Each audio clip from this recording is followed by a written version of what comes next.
Selamat berjumpa kembali dengan kami, channel Film Legenda Nusantara. Dalam channel ini, kami akan menyajikan cerita-cerita legenda, cerita-cerita sejarah Nusantara, kejayaan Nusantara. Semoga kita semua akan menyadari bahwa negara kita, Nusantara, adalah negara yang sangat luar biasa. Salam NKRI. Kemelut Belambangan bagian 42. Rapat pertemuan pada malam hari ini lengkap sekali, lebih lengkap daripada pertemuan-pertemuan yang sudah. Malam ini memang hadir tokoh-tokoh penting. Bagawan Kalasrenggi yang menjadi penasihat utama dari Adipati Santaguna Alit, tetap diserahi untuk memimpin pertemuan penting itu. Adipati Belambangan sendiri hadir bersama kedua orang puteranya yang kembar, tampan dan gagah perkasa, yaitu Dirasani dan Dirasano. Mereka berempat inilah yang duduk di kepala meja sebagai tuan rumah. Adapun para sekutu yang hadir adalah Tejaka Smala bersama Cakra Sakti dan Candrabaya, tiga orang sakti yang menjadi utusan atau wakil kerajaan Klungkung di Bali, dan mereka kini ditemani dua orang senopati dari Bali yang baru datang membawa pasukan sebesar 2 laksa orang untuk membantu Belambangan.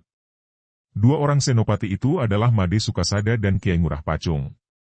Ternyata Raja Klungkung bergabung dengan para raja lain mengumpulkan pasukan sebanyak itu dipimpin dua orang senopati ini, untuk membantu Belambangan menghadapi Mataram.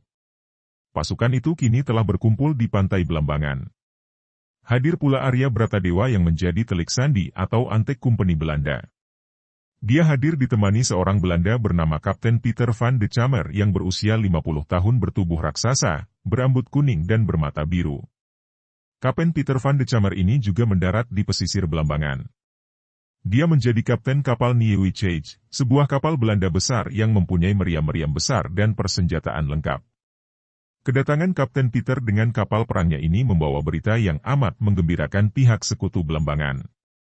Kapten Peter mengabarkan bahwa kapalnya telah merontokkan dan menghancurkan armada kapal Mataram yang terdiri dari 11 buah kapal dengan 2.000 lebih anak buahnya. Dia bercerita bahwa kapalnya telah mengusir mereka, menenggelamkan beberapa buah kapal dan membunuh ratusan orang prajurit Mataram dengan meriam-meriamnya. Semua orang memandang kagum ketika Kapten Belanda itu bercerita. Tentu saja ceritanya itu, walaupun memang benar terjadi antara kapalnya dengan kapal-kapal Mataram, terlalu ditambah dan dilebihkan. Selain sekutu dari Bali dan kumpeni Belanda, masih hadir pula beberapa orang dari Madura yang diam-diam mendendam kepada Mataram dan membantu Belambangan dengan beberapa ribu anak buah mereka. Para datuk yang hadir adalah Resi Sapu Jagat, Bagawan Dewokaton, Chandra Dewi yang sudah menjadi rekan Arya Bratadewa, Ki Kaladhama dan Ki Kalajana, murid-murid Bagawan Kalasrenggi, dan masih banyak lagi. Saudara-saudara sekalian, kata Bagawan Kalasrenggi setelah sang adipati mengucapkan selamat datang kepada semua tamu. Saya mewakili Kanjeng Adipati Belambangan untuk merundingkan rencana kita. Melihat keadaannya, saat inilah yang paling tepat untuk mulai dengan penyerbuan kita ke Mataram. Pasukan dari Bali telah datang, demikian pula dari Madura. Kami mohon kepada utusan-utusan dari semua pihak untuk melaporkan kekuatan mereka agar semua orang dapat mengetahui dengan jelas dan dapat membesarkan hati. Kami dari Kerajaan Klungkung yang bergabung dengan kerajaan lain membawa 20.000 orang prajurit yang telah kami siapkan di pesisir. Kata Made Sukasada, senopati yang memimpin pasukan dari Bali itu. Pasukan kami terdiri dari para prajurit pilihan. Kata pula Kiai Ngurah Pacung, senopati kedua dari Bali.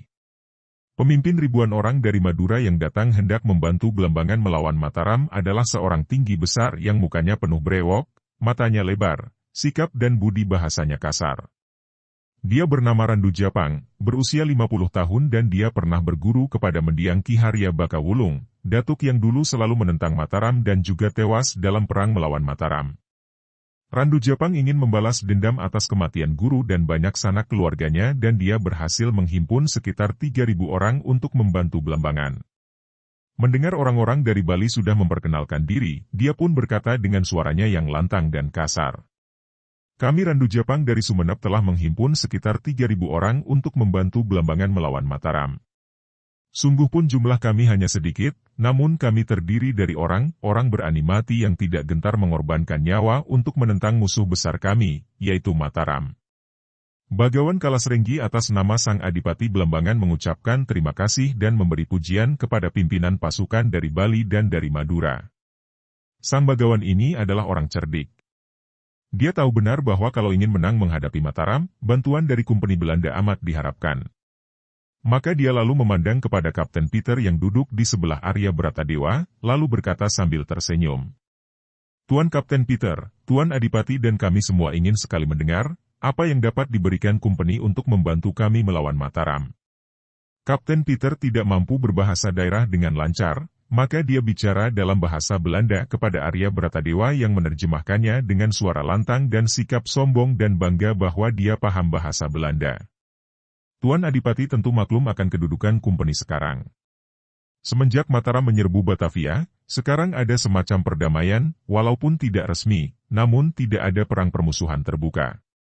Tentu saja Kompeni tidak dapat membantu Belambangan dengan pasukan karena hal itu akan menyulut api peperangan baru dengan Mataram. Hal ini tidak dikehendaki Kompeni. Maka dalam gerakan Belambangan untuk menyerang Mataram ini, Kompeni hanya dapat membantu dengan pemberian senjata dan kalau ada tenaga yang membantu, maka tenaga itu adalah para telik sandi Kompeni seperti Arya Bratadewa, Ni Chandra Dewi, dan yang lain-lain. Mereka semua memiliki tanda sebagai pembantu Kompeni, yaitu dinar emas bergambar singa. Adipati Belambangan dan Bagawan Kalasrenggi mengangguk-angguk. Bagi mereka, bantuan senjata api jauh lebih baik daripada pasukan Kompeni Belanda. Bagawan Kalasrenggi atas nama Adipati Belambangan mengucapkan terima kasih kepada mereka semua yang telah membantu untuk memperkuat pasukan Belambangan yang akan menyerang Mataram. Kemudian perundingan dimulai untuk mengatur siasat. Bagawan Kalasrenggi yang memang sudah mengatur siasat sebelumnya bersama Adipati Belambangan, berkata dengan lantang. Benteng pertama Mataram yang akan kita hadapi adalah Pasuruan. Pertahanan Mataram di daerah timur ini berpusat di Pasuruan. Karena itu, pertama-tama kita harus dapat merebut Pasuruan. Dengan demikian kedudukan kita akan menjadi kuat untuk melanjutkan penyerbuan ke barat sampai ke kota Raja Mataram. Semua setuju dengan rencana ini, lalu mereka mengatur siasat selanjutnya untuk menyerbu Pasuruan dan membuat persiapan. Setelah siasat penyerbuan Pasuruan diatur dengan matang dan pertemuan itu dilanjutkan dengan pesta makan minum. Tiba-tiba prajurit penjaga melapor kepada Bagawan Kalasrenggi bahwa ada seorang anak buah para penyelidik datang memohon menghadap. Bawa dia masuk. Perintah Bagawan Kalasrenggi. Prajurit itu keluar lalu masuk kembali bersama seorang laki-laki setengah tua yang melaporkan bahwa ada sebuah perahu pedagang Cina sedang menuju ke Belambangan lewat Selat Bali dan perahu itu membawa penumpang yang dicurigai adalah seorang telik sandi Mataram yang hendak menyelidiki keadaan di Belambangan. Mendengar laporan ini, Bagawan Kalasrenggi lalu memandang penyelidik yang melapor itu dan bertanya.